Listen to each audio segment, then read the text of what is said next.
E aí, galera, salve! Sejam todos muito bem-vindos. Superar desafios é de humanas. Vocês estão bem? Aliás, superar desafios é de humanas não deixa de ser também um tema antropológico. E é legal porque a minha convidada de hoje aqui para mediar a aula, copilotar esse encontro conosco, ela é formada em biologia, é doutora da área e, como vocês sabem, a antropologia, ela é uma ciência que faz o casamento entre cultura e questões bioorgânicas que transitam também pelo universo cultural. Já adiantei para vocês, inclusive, isso. O que vocês talvez não se lembrem, mas aqui eu gostaria de frisar que ela é a maior professora da galáxia. Com vocês. Tudo bem, Priscila? Tudo bem, olá pessoal. Guerreiro, muito obrigada pelo convite, né? Fazia mó tempão, né, que a gente não fazia uma aula juntos. Já tava com saudade. Hashtag saudade, volte logo. Muito bem, eu tava falando aqui que superar desafios é de humanas e acaba tendo aí uma conotação antropológica, porque olha que curioso, se a gente ficasse sempre numa zona de conforto, a gente ia criar algo? Não, né? E aí, inclusive, quando a gente fala aí do superar desafios é de humanas, eu diria que é de humanos, né? Uhum. Porque com a questão aí da adaptação e todas essas questões da evolução humana, a gente foi superando desafios que foram impostos para a gente aí durante essa questão das modificações ambientais, das modificações terrestres, e os seres humanos foram superando esses desafios, né? Saindo de um momento onde eles coletavam para um momento onde eles começaram a caçar, e depois a questão da agricultura, enfim, foram superando aí os seus desafios. Eu vou puxar minha sardinha agora para superar é de humanas. E por que eu vou puxar para de humanas?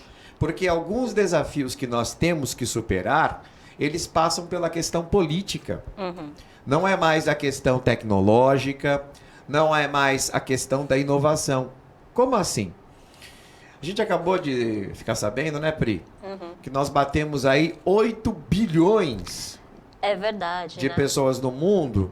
E de vez em quando eu ouço pessoas dizendo: ai, não vai ter comida, não há comida para todo mundo. Mentira! Não, nada disso! Não tem nada. Há sim produtividade e comida. Só que aí passa por uma questão política. Passa por uma questão aí que a gente não tem a distribuição igual, né? Ou que deveria ser igual aí para que todo mundo tivesse acesso à alimentação, né? Então... Ou pelo menos que não fosse tão concentrada, do tipo, um estadunidense consumir por 4 africanos. Exatamente. Né? Até onde eu sei, o homem o homem, quando eu estou dizendo aqui, é a humanidade, está um passo à frente aí na produção tecnológica de alimentos, e o que nós temos na realidade é superconcentração. Exato. E excedentes que são mal usados e mal distribuídos. Então, o nosso desafio aqui não é torcer para que a raça humana pare de nascer. É verdade. Ou, a gente não está dando conta da produção de alimentos. Não, não é esse o desafio. O desafio é de humanas agora, porque na medida em que ele passa por uma distribuição de renda mais justa, passa também a ser uma conotação política. Vamos dar uma olhadinha no tema da aula. A gente está falando de desigualdade, né? Estamos aqui na aula 17, a desigualdade como construção histórica, e hoje especificamente a gente vai pautar com algumas abordagens inovadoras a questão do racismo. Nós temos aqui a habilidade do eixo estruturante, mas nós também temos aqui as habilidades gerais básicas, que é analisar, avaliar os impasses ético-políticos decorrentes das transformações culturais, sociais, históricas, científicas e tecnológicas no mundo contemporâneo e seus desdobramentos nas atitudes e nos valores de indivíduos, grupos sociais, sociedades e culturas. O objetivo da gente hoje é apresentar e analisar fatores estruturais e conjunturais que impactam na questão da desigualdade social. Eu, como você sabe, sou o professor Alcides Guerreiro. A minha formação é em História. Produça. Coloca a minha carinha na tela agora, vai, eu estou me apresentando. Isso, muito obrigado. Por falar nisso, eu queria fazer aqui a minha audiodescrição. Eu sou um homem de 53 anos, tenho cabelos compridos, hoje ele está preso, eu uso óculos e barba. Estou usando uma camiseta branca que faz uma homenagem ao cineasta italiano Federico Fellini, cuja principal obra é La Dolce Vita.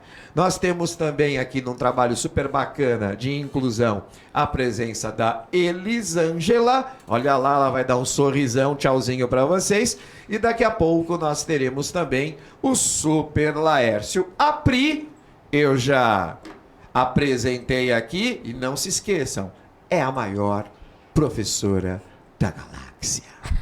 Agora vocês não sabem por que ela é a maior professora da galáxia. Conto para eles porque você é a maior professora da galáxia. Ah, eu acho que eles merecem saber. É verdade. Ela é a professora que tem o maior número de participantes ao vivo. A gente está vendo aqui um momento de aula gravada, mas nós também tivemos aqui em 2022 muitas aulas ao vivo. E a recordista em conteste é a professora Priscila. E não é só em biologia, tá? Se a gente for pegar como parâmetro todas as outras áreas de conhecimento, disciplinas, áreas de saber, a Priscila é a primeirona.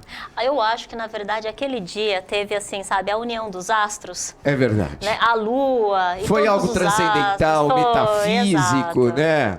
Eu acho que acabou confluindo, assim, entendeu? Muito bem, a gente vai começar. Lembra que quando eu me apresentei, eu falei para vocês sobre cinema. E a gente vai começar a nossa aula fazendo uma reflexão sobre um filme icônico, uma produção de Hollywood da década de 60. Bota lá no LED, olha lá, bota no LED. É um filme chamado Adivinhe Quem Vem para Jantar. Estrelado pelo primeiro ator negro a receber um Oscar, que morreu recentemente, inclusive, o Sidney Poitier. Você já chegou a ver, conhece a história desse filme? Não, não conheço, não conheço. Ele tem uma questão muito interessante. Vou aqui descrever para vocês, compartilhando com a Priscila. Ele parte de uma abordagem de uma família liberal intelectualizada nos Estados Unidos. A gente tem que tomar o cuidado, muitas vezes, porque liberal aqui no Brasil é uma pessoa que não quer a presença do Estado na economia. Uhum. Né? O liberal nos Estados Unidos não é isso. Liberal nos Estados Unidos seria o que para nós alguém progressista. Entendeu? Alguém mais aberto à inclusão, alguém normalmente com uma escolaridade mais humanística. Esse é o liberal. Ok. Tá? E aí, de repente, uma família de liberais. Então, pessoal descoladão, mora num apartamento legal, né? São bem progressistas, eles têm uma filha, eles são brancos. E, de repente, a filha chega com o namorado. E quem é o namorado? É o Sidney Poitier. E aí a gente percebe que, nesse ambiente, que em tese deveria ser inclusivo, afinal de contas, são pessoas liberais, né? Como que a gente percebe um mal-estar naquele cenário pela presença de um homem negro. Então é um liberalismo até a página 2. Até assim, a página 2. É aquele liberalismo, na realidade, pelo menos é a leitura que eu fiz da obra. É claro que se a pessoa vê o filme, ela pode fazer outra leitura. Mas é aquele liberalismo, Pri, que é muito bonito no discurso. Mas aí na prática... Na prática já é outros 500. Por exemplo, há o discurso progressista que fala do combate à desigualdade.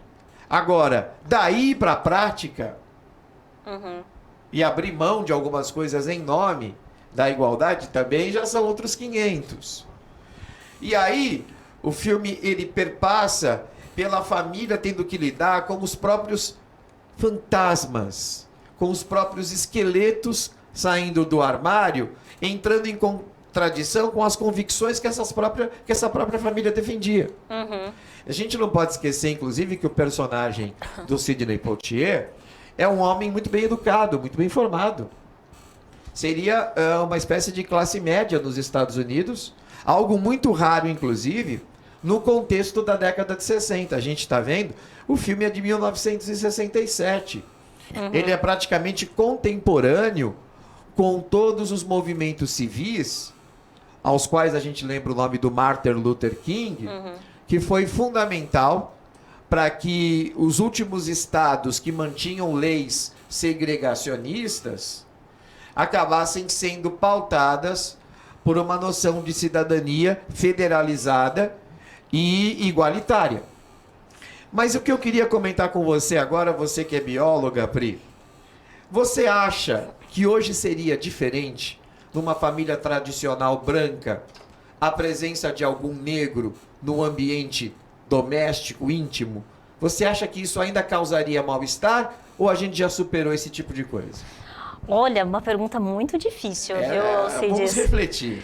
Mas apesar de, né, da gente estar saindo, né, o filme foi em 67, a gente está em 2022, indo aí para 2023, eu acho que ainda causaria estranheza nas pessoas. Eu acho que mesmo a gente já tendo passado por tudo isso, né, tendo passado por todos esses processos históricos, a gente conseguiu abrir a cabeça um pouco, mas a gente ainda tem alguns fantasmas que a gente ainda não consegue superar. Pois é, você falou fantasmas, isso também me vem na cabeça. Porque eu acho que ia acontecer em muitas famílias o que justamente aconteceu no contexto do filme. No discurso eu não sou racista. Exato, mas na hora de colocar na prática... Na hora que eu não me vejo exato. numa situação, e aí como que eu acabo reagindo? Até porque no Brasil, muito ao contrário do que acontece nos Estados Unidos, o racismo aqui não é assumido. Sim. É uma espécie de endorracismo que daqui a pouco a gente vai recuperar, inclusive, no nosso encontro. Vamos historicizar isso? Olha lá, vamos para o LED. Vamos para o LED. A gente vai começar a historicizar essa questão. E aí eu abro aqui um parênteses, Pri. Ser diferente não é a mesma coisa que ser desigual. Né? Sim. Para quem não sabe, desde a Grécia Antiga, o Aristóteles, ele já brincava com isso. Olha, diferente e desigual não é a mesma coisa. E olha que curioso. Se você estivesse apenas num ambiente africano, Certo. as pessoas iam ter noção de que preto é diferente? Não, aliás, eu seria, né, a diferente, né? O branco seria o diferente nesse Isso. caso. Então reparem, quando a gente diz que há uma diferença étnica e pauta essa questão da diferença étnica no preto, a gente já percebe o que a gente está vendo ali no slide. É uma construção histórica que veio dos brancos. Significa que, de alguma forma nociva, os brancos imprimiram aos pretos o compartilhamento de um espaço do qual esses próprios brancos os identificaram como diferentes. Né? E isso envolve, evidentemente, uma questão espacial, a gente está falando de territórios, né? E uma questão histórica, porque em determinado momento os brancos é que vão à África, né? E passam a fazer uma exploração infinitamente mais severa do que historicamente tinha acontecido até então. Não sei se você sabe, o máximo que os brancos tinham chegado na África era até a fronteira do Saara. Ah, não sabia até então. Era chamada África Mediterrânea. Foi o máximo que o Império Romano, por exemplo, ousou ir. Né? Eles chamavam de Numíbia, inclusive. Agora, essas nações pretas abaixo do Saara, elas são inseridas no contexto de uma história dominada pelos europeus a partir das grandes navegações e do mercantilismo responsável pela colonização da América. Por isso que a gente tem ali no LED a chamada questão histórica. Agora, você como bióloga, Pri, me tira uma dúvida. Vamos lá. Temos um ancestral comum na África ou sei lá quem, Deus, a providência, a ciência, Darwin, não sei quem, resolveu criar mais de uma Eva? Não, de verdade, né? A gente tem, o que dizem é que a gente sim, tem um ancestral comum que veio mesmo e que está alojado, né, lá na África. Não se sabe ainda ao certo, né, qual é esse ancestral. É o chamado elo perdido. Até porque, né, tiveram aí algumas descobertas, né, mas ainda não se sabe ao certo qual é o ancestral definitivo da espécie humana, né? Até porque teve uma convivência mútua entre os homens sapiens e os neandertalenses, né, digamos assim. Eu li há pouco tempo atrás que, inclusive, houve até reprodução entre eles, né? Exato. Então, aí, poderia ser um ancestral mesmo comum, né, a partir dessa união entre esses dois. E aí sim teria surgido aí, né, um indivíduo que seria o fruto dessa reprodução entre Homo sapiens e os neandertais, e a partir daí surgido o que a gente conhece até então.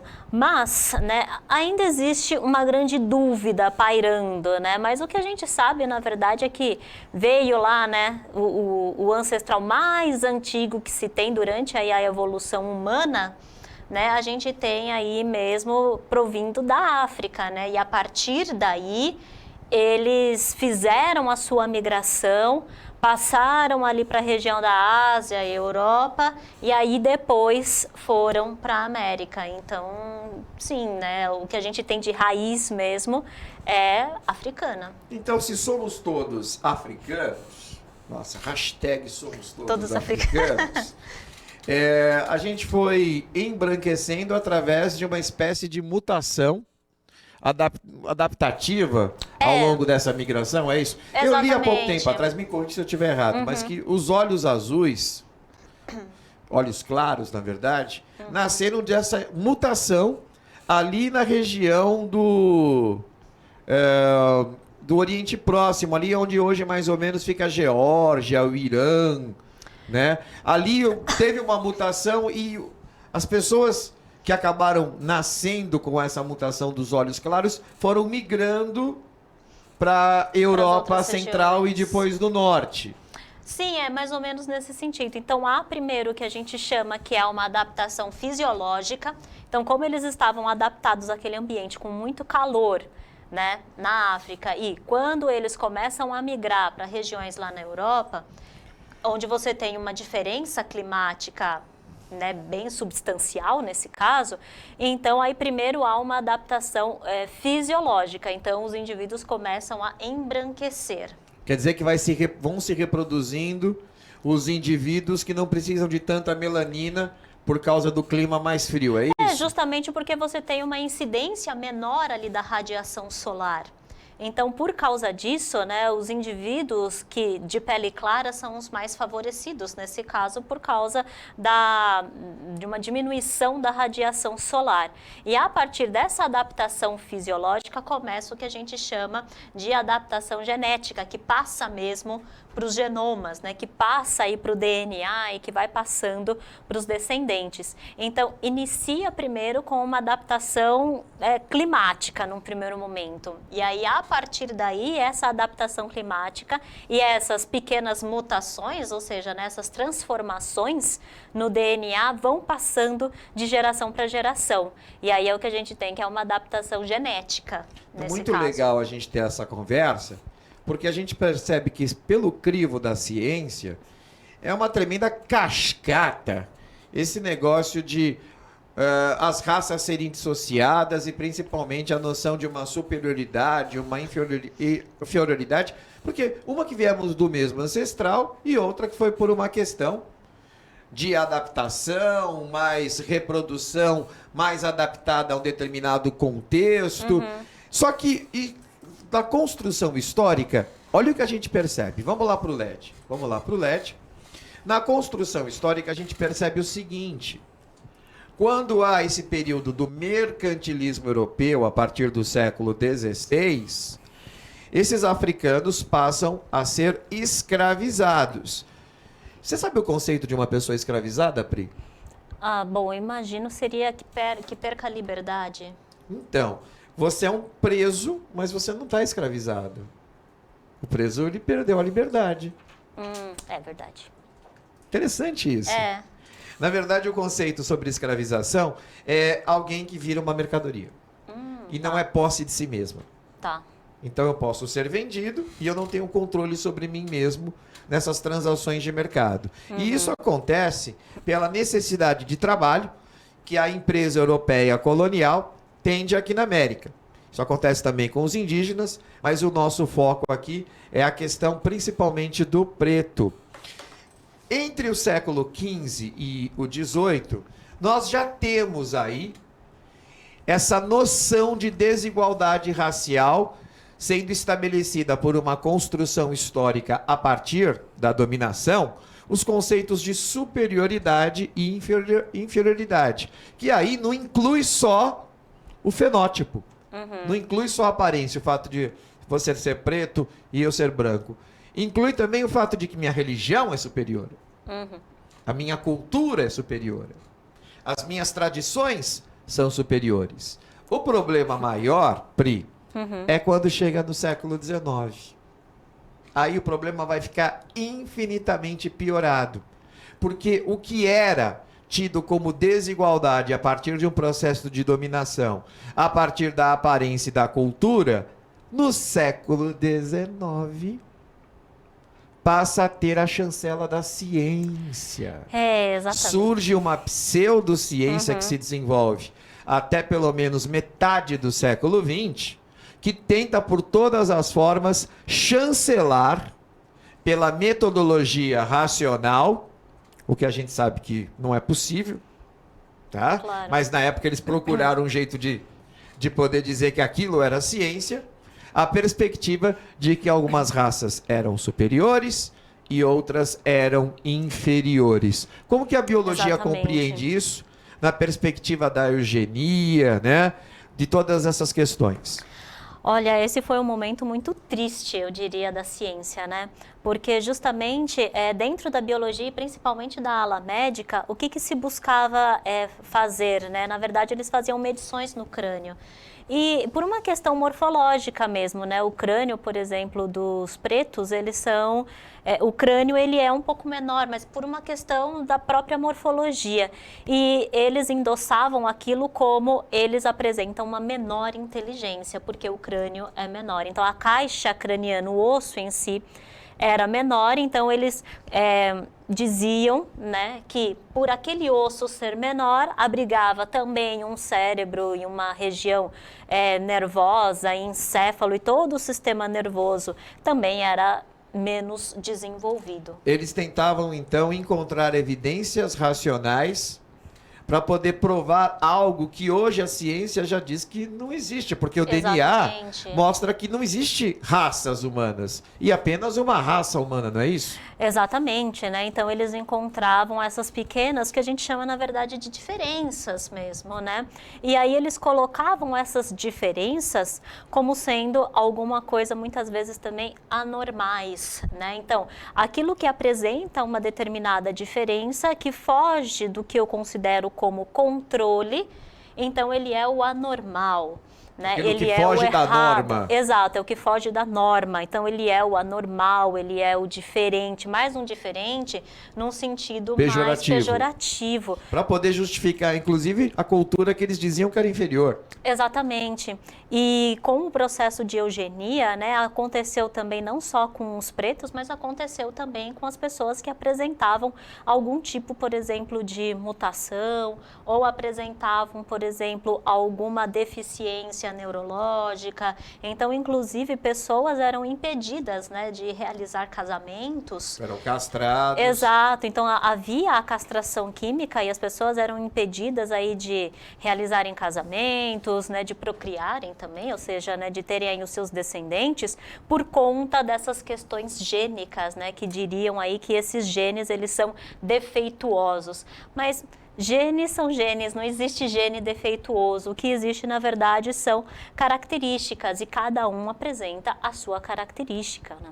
E já que a gente está falando de construção histórica, a gente não pode se esquecer que um regime político foi construído a partir da barbárie, tendo como evidência essa pseudociência. Ah, professor, do que você está falando? Evidentemente, estou falando do nazismo, que não só usou os recursos de castração na perspectiva da eugenia, mas também determinou o extermínio de pessoas com deficiências físicas, mentais, que eles consideravam pessoas degeneradas, né?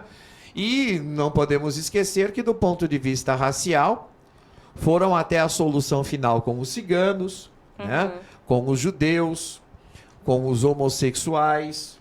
Então, quer dizer, por isso que eu falo, isso está no campo da biologia? Não, está no campo da política também, não só da biologia. E quando há o cruzamento dessas duas coisas, o que não nos falta na história, e inclusive até hoje, em plena era contemporânea, elementos que fazem com que a gente tenha bastante cautela quando a gente começa a perceber o que se pode fazer a partir disso. Vamos aqui concluir a aula mostrando o olhar branco que tradicionalmente se foi construída a partir desses dois polos, África e Brasil. Eu vou projetar, você lê para mim, Pri? Vamos lá, então. Vamos lá. Olha o que os brancos dizem da África. Homogeneização, né? Tudo igual. Eles esquecem que na África nós temos aí centenas de nações diferentes. Culturas diferentes. Culturas diferentes. Mas não, normalmente Tudo isso igual. é muito comum quando há um processo de dominação. Aquele que domina, homogeneiza. Isso acontece quando muita gente fala dos nordestinos. Até com os próprios asiáticos também, Com os próprios né? asiáticos. A gente fala que é tudo igual também. Com os latino-americanos. É tudo igual, né? Outra coisa, vamos lá. A estereotipização, né? Primitivo, miserável. Pois é. Aparece um filme, até hoje é assim. Aparece como selvagem, né? Eles são lá, estão sempre do lado de um caldeirão pulando. Exato, né? é verdade. E eles dão muito mais pontualidade para a fauna e para a flora, né? Se explora bastante a questão do exotismo.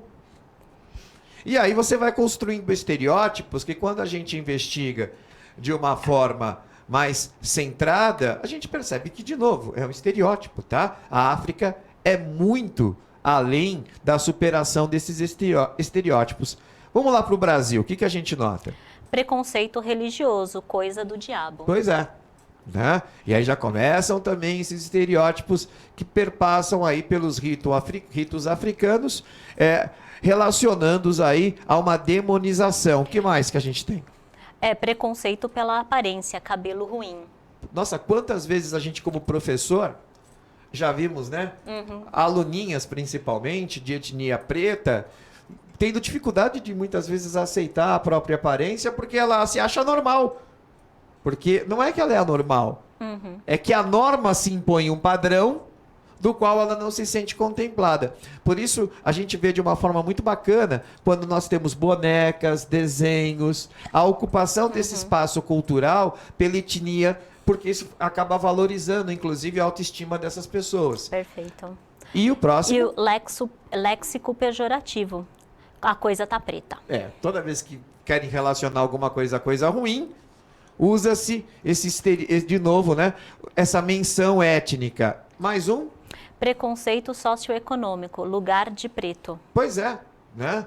Por isso que ainda me faz muita falta a gente ver pessoas da etnia preta como grandes advogados, grandes juízes, grandes médicos, e não esse estereótipo de que ele só tem sucesso se for na arte ou no esporte. Ou no esporte.